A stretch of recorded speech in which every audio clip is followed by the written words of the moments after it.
Good morning, everybody. I'm coming to you from the trailer because our house is under construction, and I just hope that everybody's had a good week. I know y'all are in Colossians, and today we're going over Colossians 3:18 through 4:1. And instead of just reading it all to y'all, I just kind of want to break it down, and I'd like y'all to take this time and read it yourselves. But I know this can be a passage I've talked with the girls and women before, and husbands, and just when we talk to people, it can be kind of a hot button issue, and I don't think people are realizing what God's trying to say to them through this. And so we're going to start with the first three that kind of get people upset. When it talks about wives submitting yourself to your husbands, to submit to anything has to be done voluntarily. You can't be forced into submission. Submission is something that you choose to do, and it doesn't mean you're lesser than, it doesn't mean you're unequal. It is literally a role you take on. And so when you have a family setting, if there's not a leader, things get chaotic and it doesn't follow God's plan. And so when he puts husbands in a role of leader, he's also giving them a huge responsibility to take care of everybody else in that nest. And so when something comes up, and that doesn't mean, hey, you have to submit to them when you agree or when you think they're doing the right thing, or be like, oh, I'll submit when they start doing this. That's not how it works. So when, like, John and I have a disagreement on something, and when we're both acting in the Lord and we're both following what God wants us to do, it doesn't happen that often that we come to where we just can't agree on anything. I have a responsibility. To that point, I back down, and we go with his decision on that, and I pray about it, because I know no matter what decisions John or I are making, I know that God's bigger than both of us. So if we're in the wrong or we're going down the wrong path, I know that if we are praying about it and we are in the Word and we're seeking God's guidance, that he's gonna direct either one of us, whichever decision we decide to go with. He's gonna direct us in the way we should go, in the way that's supposed to be. But yeah, I know that can be touchy for some. So, and as fitting to the Lord, I have talked to some people that think, oh, well, as long as that you think that they're in God's way, that's when you keep submitting, and that's not how it is. And so when you're doing anything as fitting to the Lord, you're not doing it for another person. You are actually serving God in the role you've chosen to take on. And this is also with husbands, love your wives and do not be harsh with them. They're responsible not just for, oh, I have to be kind and I have to be a leader and I'm head of the house. No, the responsibility is taking care of everybody's emotional needs, well-being needs, and as long as, physical and providing a house and everything else, it's his job to make sure everybody else in the house is taken care of, and it is a responsibility.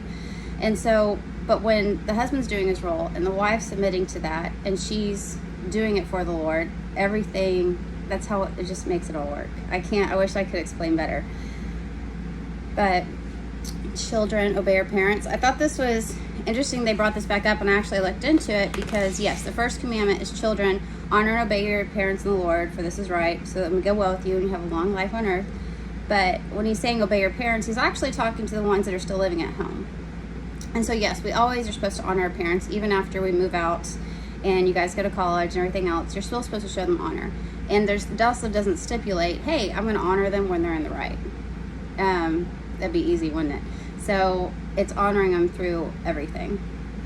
And when you're supposed to obey your parents, it's obeying them in everything. So if they have really strict, crazy rules, you have to abide by those.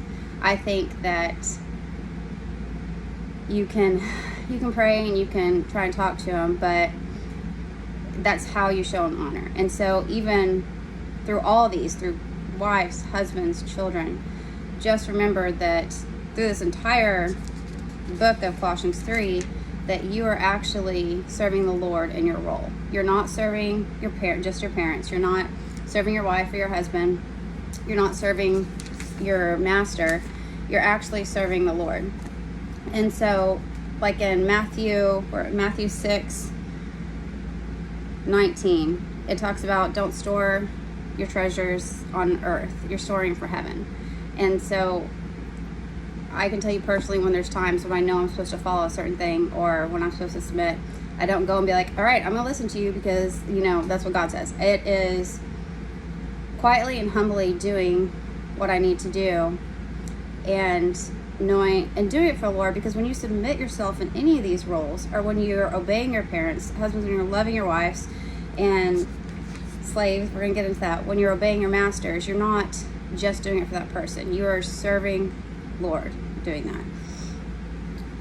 Kind of break it down. So we'll go back to the children. I'm hopping all over the place, y'all. Fathers, do not embitter your children. So when it talks, you know how it talks about the wife submitting, husbands love your wives. The reason it has to work that way is because it makes it cohesive. So yes, I don't think any of y'all are parents. I mean, you might be hiding some secrets, but when you become a parent, it's very easy to discipline or make rules out of anger, or to be, I'm trying to think, I guess overly harsh. But it calls parents, do not embitter your children. And to embitter is to actually, you're creating resentment. And that creates lots of problems throughout your life. So a lot of times the child's first interaction they have with God, the first representation they have of that is their parents and that unconditional love. And so there's a big responsibility not to distort that image, which we mess up all the time, but you don't want to create something that makes them resentful to always having to follow those rules, and you don't want to make it extra hard on them or create expectations that are impossible to meet, because then you grow up thinking, it doesn't matter what I do, I'll never be good enough. And when God says you're worthy, you're good enough, I love you already, we want to make sure that you are doing everything in a loving way. So when we get to the part about slaves, I guess if we were to modernize this for y'all, whoever you're working for, I would say it kind of works for your employers, your teachers, principals, anybody that has any kind of authority over you. You have to respect those positions. They've been put there for a reason. Most of the time they've earned that position. And if there's not some kind of pecking order, I don't know if y'all know chickens, there's a pecking order that they create.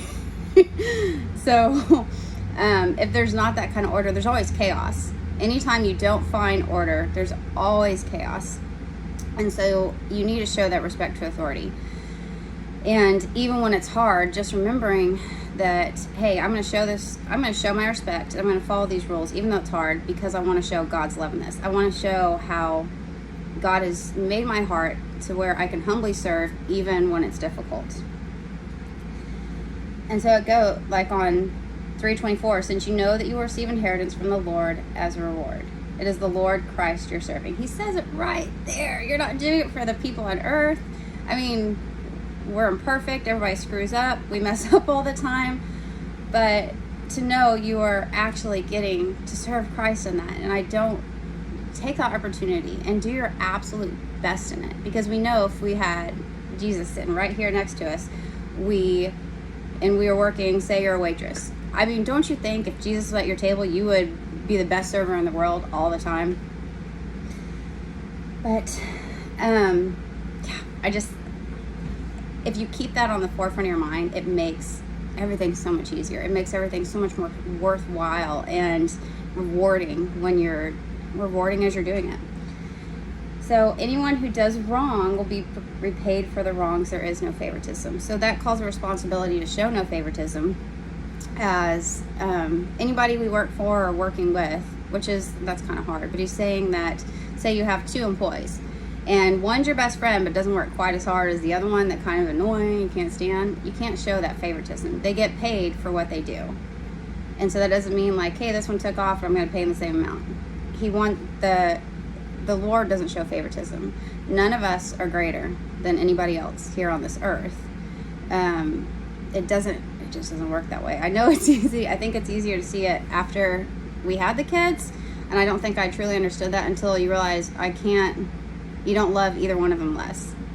You like the other one more than sometimes, that changes day to day, but you never love them any less because they're both so amazing in their own ways.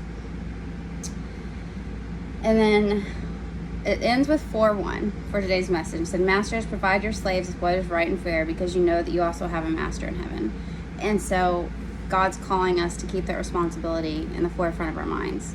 That say you get promoted, or say you're in a husband, you have the authority as a husband, or as a mom, or as a friend, or you take that responsibility and you treat it as a responsibility. You don't treat it as just a gift or something to abuse, which anytime you're put in authority, our human fleshly desire is to take advantage of that. And not always, but it does. There's times where they're created, it becomes a lot more difficult. So keep that in your mind, that God gave us grace. And so you need to show grace. And whatever role God has put you in today, make sure you're showing grace, because you are forgiven. And make sure that you are just showing him Christ's love and wherever he's put you today. Anyways, I hope y'all all have a great week, and I can't wait to see everybody again. We'll talk to you soon. Bye.